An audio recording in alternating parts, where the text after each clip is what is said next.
ನಗರಂಗೆರೆ ಗ್ರಾಮದ ಹತ್ತಿರವಿರುವ ರಾಧಾಸ್ವಾಮಿ ಸತ್ಸಂಗ ಆಶ್ರಮಕ್ಕೆ ಶಾಸಕರಾದ ಟಿ ರಘುಮೂರ್ತಿ ಭೇಟಿ ನೀಡಿ ಪ್ರೇಮನಾಥ್ ಜಿ ಮಹಾರಾಜರ 107ನೇ ಜನ್ಮ ದಿನಾಚರಣೆ ಕಾರ್ಯಕ್ರಮದಲ್ಲಿ ಭಾಗಿಯಾಗಿ ಸ್ವಾಮೀಜಿಯವರನ್ನು ಸನ್ಮಾನಿಸಿ ಹುಟ್ಟುಹಬ್ಬದ ಶುಭಾಶಯ ಕೋರಿದ ನಂತರ ಮಾತನಾಡಿದ ಅವರು, ಸಮಾಜದಲ್ಲಿ ಅಂಧಕಾರ ಅಜ್ಞಾನದಿಂದ ತುಂಬಿದು ಹೋಗಿದ್ದು, ಇದನ್ನೆಲ್ಲ ತೊಳೆಯುವುದೇ ಅದುವೇ ಭಕ್ತಿ ಮಾರ್ಗ. ಭಕ್ತಿ ಮಾರ್ಗಕ್ಕೆ ಬಡತನ ಸಿರಿತನ ಮುಖ್ಯವಲ್ಲ, ಎಲ್ಲರೂ ನಮ್ಮವರೇ, ಎಲ್ಲರೂ ಸಮಾನರು ಎಂದು ಧಾರ್ಮಿಕ ಬೋಧನೆಯನ್ನು ಸಾರುವಂಥ ಹಾಗೂ ಧಾರ್ಮಿಕ ಹಾಗೂ ಭಕ್ತಿ ಮಾರ್ಗದಿಂದ ಮನುಷ್ಯ ಸರಿದಾರಿಗೆ ಕೊಂಡೊಯ್ಯಬಹುದಾಗಿದೆ.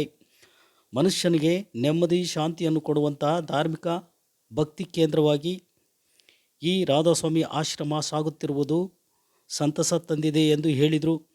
ಈ ಸಂದರ್ಭದಲ್ಲಿ ತಾಲೂಕು ಗ್ಯಾರಂಟಿ ಸಮಿತಿಯ ಅಧ್ಯಕ್ಷರಾದ ಗದ್ಗೆ ತಿಪ್ಪೇಸ್ವಾಮಿ, ಮಾಜಿ ಗ್ರಾಮ ಪಂಚಾಯತಿ ಅಧ್ಯಕ್ಷ ಓಂಕಾರಪ್ಪ, ಬ್ಲಾಕ್ ಕಾಂಗ್ರೆಸ್ ಅಧ್ಯಕ್ಷ ಕೆ ವೀರಭದ್ರಯ್ಯ, ರಾಧಾಸ್ವಾಮಿ ಆಶ್ರಮದ ಭಕ್ತರು ಹಾಗೂ ಊರಿನ ಮುಖಂಡರು ಇತರರು ಇದ್ದರು. ಎಲ್ಲ ನಮ್ಮ ಧರ್ಮರಾಜ್ ಅವರು, ನಮ್ಮ ಮಾಜಿ ಗ್ರಾಮ ಪಂಚಾಯತಿ ಅಧ್ಯಕ್ಷರಾದಂಥ ಓಂಕಾರ ಮೂರ್ತಿ ಅವರು, ಜೊತೆಗೆ ಇನ್ನು ಬೇರೆ ಬೇರೆ ಎಲ್ಲ ಇರ್ಬೋದು. ಎಲ್ಲ ಈ ಆಶ್ರಮದ ನೋಡ್ತಕ್ಕಂಥ, ಉಸ್ತುವಾರಿ ಮಾಡ್ತಕ್ಕಂಥ ಚಳ್ಳಕೆರೆಯ ಎಲ್ಲ ಮುಖಂಡಗಳೇ, ನಮ್ಮ ಮುಖಂಡಗಳು ಕೂಡ ಆ ಕಡೆ ಕುಂತಿದ್ದಾರೆ. ಇದಾಗಬೇಕಿತ್ತು. ನಮ್ಮ ಗದ್ಗೆ ತಿಪ್ಪೇಸ್ವಾಮಿ ಅವರು ಗ್ಯಾರಂಟಿ ಸಮಿತಿ ಅಧ್ಯಕ್ಷರು, ನಮ್ಮ ನಗರಸಭೆಯ ಮಾಜಿ ಸದಸ್ಯರು ಮತ್ತು ಬ್ಲಾಕ್ ಕಾಂಗ್ರೆಸ್ ಅಧ್ಯಕ್ಷರು, ನಮ್ಮ ವೀರಭದ್ರಪ್ಪನವರು ಇರ್ಬೋದು, ಇನ್ನು ಬೇರೆ ಬೇರೆ ಎಲ್ಲ ಬಂದಿದ್ದಾರೆ.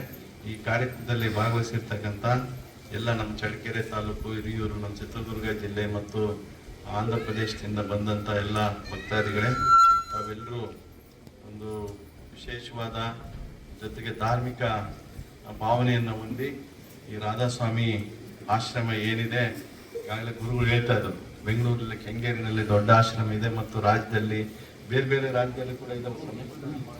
ಬೇರೆ ಬೇರೆ ರಾಜ್ಯದಲ್ಲಿ, ಕರ್ನಾಟಕ ಸೇರಿ ಬೇರೆ ಬೇರೆ ರಾಜ್ಯದಲ್ಲಿ ಕೂಡ ಇಂಥ ಆಶ್ರಮಗಳನ್ನ ಹೊಂದಿ ಒಂದು ಧಾರ್ಮಿಕ ಭಾವನೆಯನ್ನ ತುಂಬಿ ಜನರಿಗೆ ಒಳ್ಳೆ ದಾರಿನಲ್ಲಿ ನಡಿಲಿಕ್ಕೆ, ಮುಕ್ತಿಯನ್ನ ಹೊಂದಲಿಕ್ಕೆ. ಯಾಕಂದ್ರೆ ನಾವೆಲ್ಲರೂ ಮಾನವರಾಗಿ ಹುಟ್ಟಿದ್ದೀವಿ, ನಾವು ಬೇರೆ ಬೇರೆ ಜಾತಿನಲ್ಲಿ ಹುಟ್ಟಿದ್ದೀವಿ, ಬೇರೆ ಬೇರೆ ಧರ್ಮದಲ್ಲಿ ಹುಟ್ಟಿದ್ದೀವಿ, ಜೊತೆಗೆ ಬೇರೆ ಬೇರೆ ವ್ಯವಸ್ಥೆನಲ್ಲಿ ಬಡತನದಲ್ಲಿ ಹುಟ್ಟಿದ್ದೀವಿ, ಕೆಲವು ಶ್ರೀಮಂತರಾಗಿ ಹುಟ್ಟಿರ್ತಾರೆ. ಆದ್ರೂ ಕೂಡ ಎಲ್ಲರೂ ಕೂಡ ನಾವೆಲ್ಲರೂ ಒಂದ್ ದಿವಸ ಸಾಯ್ಲೇಬೇಕು. ಸಾಯಂತ ಸಂದರ್ಭದಲ್ಲಿ ಮುಕ್ತಿ ಪಡಿಬೇಕು. ಒಳ್ಳೆ ಜೀವನ ನಡೆಸಿದ್ರೆ ನಮಗೆ ಅದೇನು ಮುಂದೆ ಮರುಜನ್ಮ ಇದೆ, ಇನ್ನೊಂದಿದೆ, ನಾವು ನೋಡಿಲ್ಲ.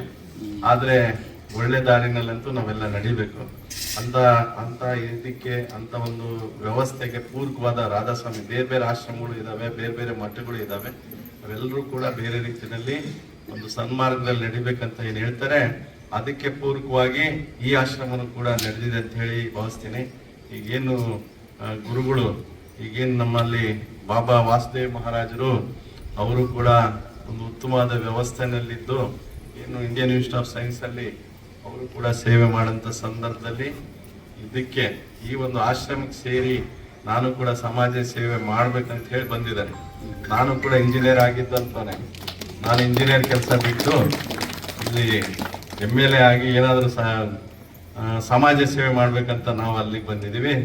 ಗುರುಗಳು ಇಲ್ಲಿ ವಿಶೇಷವಾಗಿ ಇಂಥ ಒಂದು ವ್ಯವಸ್ಥೆನಲ್ಲಿ 3ನೇ ಗುರುಗಳಾಗಿ, ಮಹಾರಾಜರಾಗಿ ಇಲ್ಲಿ ಸೇವೆ ಮಾಡ್ತಾ ಇದ್ದಾರೆ. ನಿಮ್ಗೆಲ್ರಿಗೂ ಕೂಡ ಈ ಸಂದರ್ಭದಲ್ಲಿ ಶುಭವನ್ನು ಕೋರಿ, ನೀವೆಲ್ಲರೂ ಈ ಒಂದು ಆಶ್ರಮದಲ್ಲಿ ಸೇರಿ ನಿಮ್ಮ ವ್ಯವಸ್ಥೆನಲ್ಲಿ, ನಿಮ್ಮ ಕೆಲಸಗಳಲ್ಲಿ ನೀವೆಲ್ಲ ಜಂಜಾಟದಲ್ಲಿ ಇರ್ತೀರ. ಆದ್ರೆ ಇಲ್ಲಿ ಬಂದಂತ ಸಂದರ್ಭವೆಲ್ಲ ಮರೆತು ನಿಮ್ದೇ ಆದ ರೀತಿಯಲ್ಲಿ ಏನಾದ್ರೂ ನಾವು ಅದು ಇಲ್ಲಿ ಒಂದು ಶಾಂತಿನ ಕಾಣ್ತೀರ ನೀವು.